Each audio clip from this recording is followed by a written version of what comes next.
So, Conservative Newcomer of the Year, congratulations. Thank you. I mean, you're clearly doing something right. When you came into this place as a new MP, what did you set out to do? What was your mission?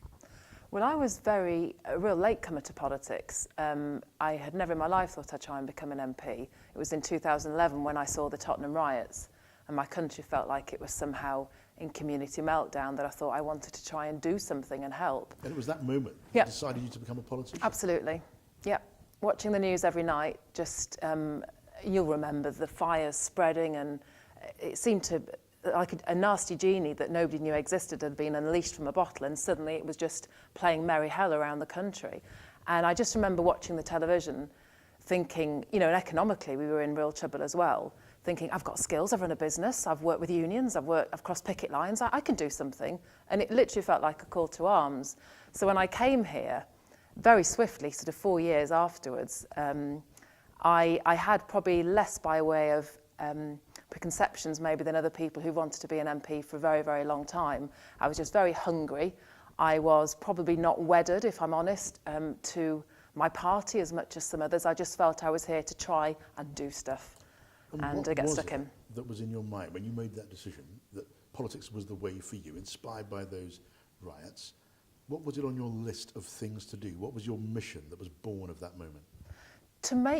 I wanted to understand why people had got to a point where they were so disenfranchised with their communities and their neighbours that it was okay to set fire to shops in their towns and burgle. And I couldn't comprehend how that could be other than a significant breakdown in the relationship between local communities and leaders and authority. There was something that said, I don't care about authority, I'm just going to do this anyway. And I thought perhaps, well, if I can lead people, if I can influence people to care again about their local communities, then I should try and help. And was that specifically a thought that related to a particular minority community in a particular part of London, in North London, or was it a thought that extended to wider communities? Well, just like the riots themselves, they extended all over the country. It was anybody who didn't feel part of the system, anybody that didn't feel they, you know, to reach that conclusion where you have to riot, you've run out of options. You can't talk anymore, you can't communicate anymore, you can't engage anymore, and all you have left is your anger. So it's any community really that has kind of run out of steam or run out of a voice and feels that there's nobody there to have that voice for them. And I suppose I have, you know, without even really thinking about it, carried that on since I've been here. Okay, so you came here with that mission, in search of answers. An awful lot of people are in search of the same answers. What have you come up with? I've discovered that the power is out there, actually, in the people. You just have to trust it and unleash it and not try and control it. The best part of my job, and I'm particularly lucky in my constituency, South Cambridgeshire, which has some of the most community-minded and brainiest people, I think, in the country, that they want to share. An MP does not have all the answers. An MP does not know everything. My role, and what I enjoy very much, is unleashing that potential and that sense of community that people can help each other.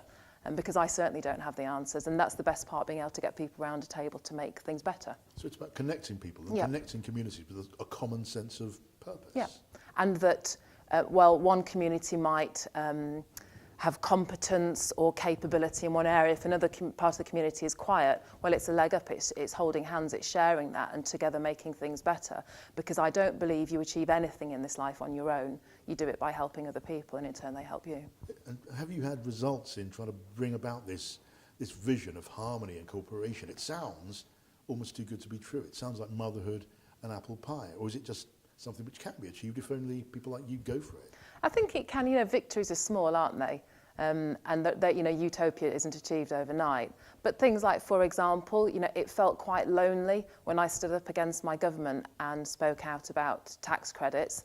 But that felt to me a huge, quiet community out there, very large, millions of families community actually, who were about to be significantly financially disadvantaged if those cuts had gone ahead. And that felt that they had no voice. So that was an unexpected success, I suppose, my first 6 months. There were a lot of us that felt that way. But yes, you hold on to those little victories. You know, we stopped some of the cuts to PIP, personal independence payments for disabled people. You know, daft things. In fact, the gentleman who's going to be my guest today, James, who runs an organisation for young disabled people with learning disabilities, we went out, as he often does with a community of young disabled people, just testing out local towns and villages. How accessible are they? We got marooned outside Morrison's, our local supermarket store. There were no drop curbs. Get on Twitter as a group, we take a photograph, and within days the Morrison's manager has come out and he's fixed it. So small little victories like that, some are in my local community back home, some are bigger things on a national scale, but head down, you can achieve it. Okay, you've told us a bit about your ideal vision. You've told us a bit about the fact that sometimes you have to engage in a struggle to achieve things. When you do engage with a struggle, as you did over benefit reform with the powers that be in your party, with government ministers, does that come with a cost? I suppose if my entire raison d'etre here were to be promoted, then that would be the cost. I mean, it set back your career in a conventional sense. Yes, I mean, that is the traditional wisdom. You know, I haven't been here long enough to know whether that will be true or not, but that tends to be what people say. But my view is if you know you're right, if you know people out there support you in that, then that is the most important thing. And I don't actually hear anything else in my head. That's all I hear. You're simply beyond the reach of temptation when it comes to have this ministerial office or that red box or here's a chauffeur-driven car. That all of these are never going to touch you. Not at all. Not at all. Pretty categoric. Yeah, 100%. This is a building. It's a fabulous building, but this is my place of work. I'm here to do business, not to have the nicest office in the building. Tell me a bit about your experience, your knowledge of diverse communities. Patchwork exists to reach out to underrepresented communities. Is your constituency a place of particular diversity?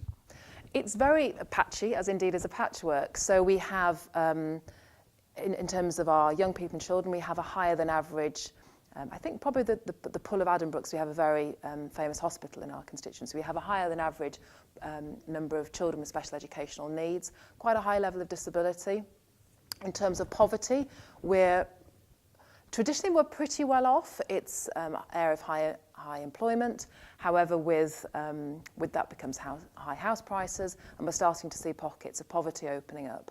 We are a very welcoming community, so we have a great mix of people from different countries. People come to Cambridgeshire to work in science and technology, so we embrace people. But not a very ethnically diverse.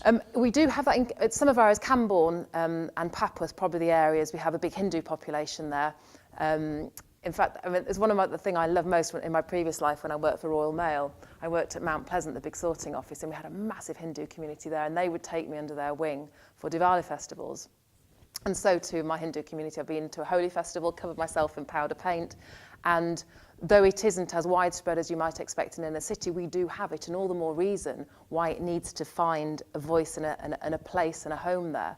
And yeah, I've enjoyed many very tasty meals and eating far too many curries and enjoying in their celebrations. Does this place, Parliament, this great institution, still have a lot to learn about reaching out to minorities, to women, to the less well-off, poorer communities? Absolutely, 100%.